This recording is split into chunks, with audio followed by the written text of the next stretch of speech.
பேராசை ஒரு கெட்ட விஷயம்னு சொல்லுவாங்க.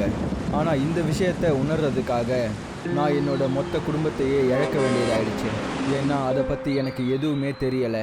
இந்த கதை ஆரம்பிக்க போகிறது என்கிட்ட இருந்து தான். என் பேர் கங்காதர் ராவ் பெண்ட்சே. பெண்ட்சே குடும்பத்தோட ஒரே ஒரு குழந்தை. குடும்பத்தில் எல்லாருக்கும் செல்லம். இது வரைக்கும் நான் என்னெல்லாம் ஆசைப்பட்டேனோ அது எல்லாமே எனக்கு கிடைச்சிருக்கு. எனக்கு புது பொம்மை வேணும். கங்கா, நான் தான் சொன்னேன்ல, நீ வாயை திறக்கவே கூடாது. போதும், ரொம்ப ஓவரா போயிடுச்சு.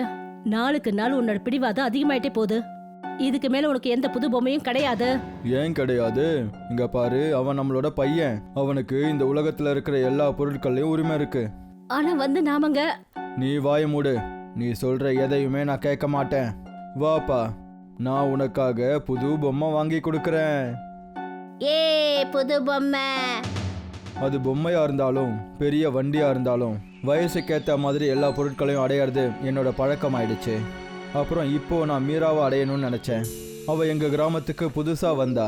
அழகான பொண்ணு, அமைதியான குணம், அவளோட வைரம் போன்ற கண்கள் என்னை பைத்தியமாக்கிடுச்சு. எனக்கு மீரா மேல காதல் ஏற்பட்டுச்சு. நான் அவ கூடவே என்னோட முழு வாழ்க்கையும் வாழணும்னு ஆசைப்பட்டேன். ஆனா சூழ்நிலை எப்படி ஆயிடுச்சுன்னா. உனக்கு என்ன பைத்தியமா கங்கா? நான் ஒரு விதவை. இவ்வளவு தெரிஞ்சிருந்து என்ன கல்யாணம் பண்ணிக்கிறியான்னு கேக்குற? ஆமா, ஏன்னா நான் உன்னை காதலிக்கிறேன். உன்னுடைய இந்த காதல் எனக்கு தொந்தரவானது. என் வீட்டுல உள்ளவங்களுக்கு இந்த விஷயம் தெரிஞ்சதுன்னா அவங்க என்ன வீட்டை விட்டு துரத்திடுவாங்க. நீ வெளியே வந்துரு. உனக்காக நான் இருக்கேன்ல. நான் உனக்கு எந்த ஒரு குறையும் ஏற்பட விடவே மாட்டேன். நான் சொல்றது உனக்கு புரியவே புரியாதா? இங்க பார், என்னுடைய பதில் முடியாதுதான். எனக்கு இதுதான் முதல் தடவை நடக்குது. என்கிட்ட ஒருத்தவங்க முடியாதுன்னு சொல்றாங்க. அதனால என்னோட கோபம் அதிகமாயிடுச்சு. எனக்கு எப்படி ஒருத்தவங்க முடியாதுன்னு சொல்லுவாங்க? அப்போ நான் ஒரு முடிவு பண்ணிட்டேன். நான் கல்யாணம்னு ஒன்று பண்ணா அது மீராவை மட்டும்தான். நான் கவலையா இருக்கிறத பார்த்துட்டு என்னோட ஒரு நண்பன் எனக்கு ஒரு யோசனை சொன்னான். நீ கஷ்டப்படுறத என்னால் பார்த்துட்டு இருக்க முடியலடா. ஒரு வேலை பண்ணு. நம்ம கிராமத்துல இருந்து ரொம்ப தூரத்துல ஒரு பூதங்கள் கோவில் இருக்கு. ஒரு அகோரி பாபாவும் இருக்காரு. அவர்கிட்ட பாயங்கி கிடைக்கும். பாயங்கினா என்ன? பாயங்கியா? அப்படின்னா பொம்மை உருவத்தில் இருக்கிற உயிரோடு இருக்கிற ஒரு ராட்சசி. அதை நாம் வாங்க முடியும். அப்புறம் சில மந்திரங்கள் உபயோகிச்சு அதை நம்மளோட கட்டுப்பாட்டில் வர வச்சு நம்மளோட எல்லா ஆசைகளையும் நிறைவேற்ற முடியும். எல்லா ஆசைகளுமா? ஆனால் கவனமாக இருக்கணும். ஆனால் நம்மளோட ஆசைகளை நிறைவேற்றினதுக்கு அப்புறமா பயங்கி நம்மக்கிட்ட எதையாவது கேட்டுச்சுன்னா அதை நாம் கண்டிப்பாக கொடுக்கணும். இல்லைனா பெரிய பிரச்சனை ஆகிடும். நம்ம உயிரே போயிடலாம். என்னோட நண்பன் சொன்னதை கேட்டு நான் ரொம்ப சந்தோஷப்பட்டேன். ஏன்னா எனக்கு யார் உதவி பண்ணாலும் அவங்க என் கைக்குள்ளே தான் இருப்பாங்க. அவங்க நான் சொல்கிறத மட்டும்தான் கேட்பாங்க. பாயங்கி.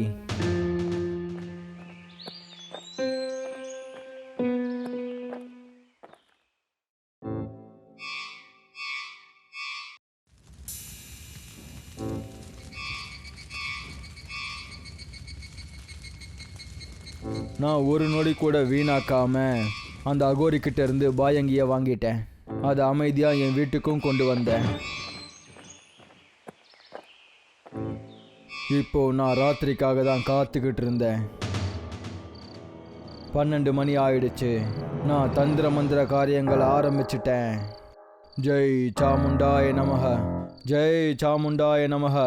ஏ அகோரி சக்தியே, என்னோட ஆசைகளை நிறைவேற்று, என்னோட ஆசைகளை நிறைவேற்று. நான் மந்திரங்களை படிக்க ஆரம்பித்தேன். அப்புறம் 4 பக்கமும் அமைதி சூழ்ந்துச்சு.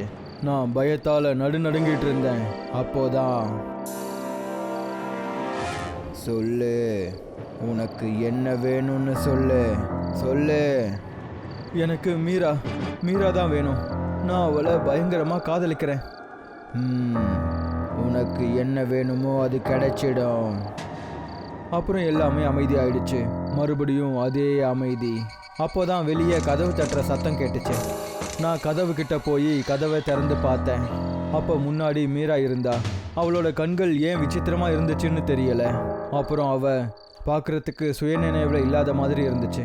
அதை பார்த்தா அவளை யாரோ வசியம் பண்ணியிருந்த மாதிரி இருந்துச்சு. நான் எதையும் புரிஞ்சுக்கிறதுக்கு முன்னாடியே அவ என்னை பார்த்து என்கிட்ட என்ன சொன்னான்னா, நான் உன்னை கல்யாணம் பண்ணிக்க தயாரா இருக்கேன் கங்கா. நான் உன்னை கல்யாணம் பண்ணிக்கணும். அவ சொன்னதை கேட்டதும் நான் சந்தோஷமாயிட்டேன். ஆனால் அப்போதான் என் வீட்டு ஆளுங்க எல்லாம் அங்கே வந்து, அப்புறம் என்ன கங்கா இதெல்லாம்? போய் இந்த விதவை பொண்ணையா நீ கல்யாணம் பண்ணிக்க போற? ஆமாம்மா, நான் இவளை காதலிக்கிறேன். அப்புறம் இவளை தான் கல்யாணம் பண்ணுவேன். அதுக்கு வாய்ப்பே கிடையாது. இந்த பொண்ணு என் வீட்ல இருக்க கூடாது. சரி, அப்படின்னா நானும் இன்னையிலேருந்து இந்த வீட்டில் இருக்க மாட்டேன். ஏன்னா இன்னையிலேருந்து எனக்கு யாரோட அவசியமும் கிடையாது. நீ வா மீரா.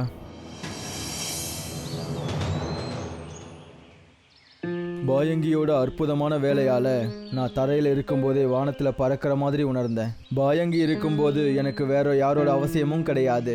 நான் இதை தான் யோசிச்சுக்கிட்டு இருந்தேன். இப்போ எனக்கு நான், மீரா, அப்புறம் எங்களோட சின்ன வாழ்க்கை அது மட்டும்தான் தெரிஞ்சுது. கொஞ்ச நாள்லையே நான் எனக்காக ஒரு வீடு வாங்கிட்டேன்.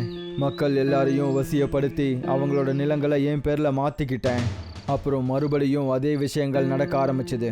நான் என்னெல்லாம் ஆசைப்பட்டனோ அது எல்லாத்தையும் அடைய ஆரம்பித்தேன். ஆனால் அதுக்கு காரணம் என்னோட பாயங்கி தான். நான் சந்தோஷமாக இருந்தேன், மகிழ்ச்சியான ஒரு வாழ்க்கையை வாழ்ந்துட்டு இருந்தேன். ஆனால் அது எல்லாமே அழியறதா இருந்துச்சு. ராத்திரி 12 மணிக்கு நான் எப்பவும் போல பாயங்கிக்கு பூஜை பண்ணிட்டு இருந்தேன்.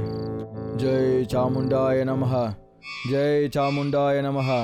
ஏ அகோரி சக்தியே, நான் உனக்கு நன்றி கடன் பட்டிருக்கேன். நீ என்னோட எல்லா ஆசைகளையும் நிறைவேற்றி இருக்க.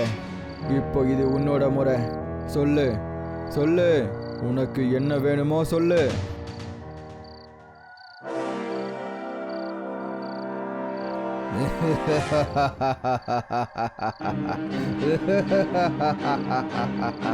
எனக்கு நீதான் வேணும். என்ன?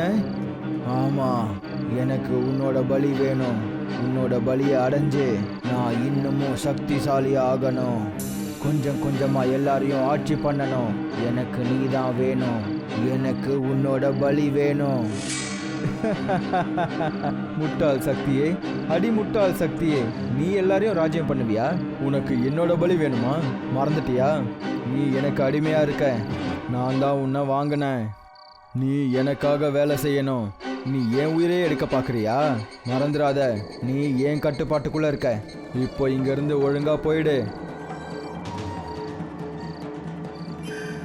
நான் என்னோட திமிரோட அந்த பொம்மையை எடுத்துக்கிட்டு கிராமத்துக்கு வெளியே போயிட்டேன். அப்புறம் ஒரு குப்பை தொட்டியில் அதை தூக்கி போட்டுட்டேன்.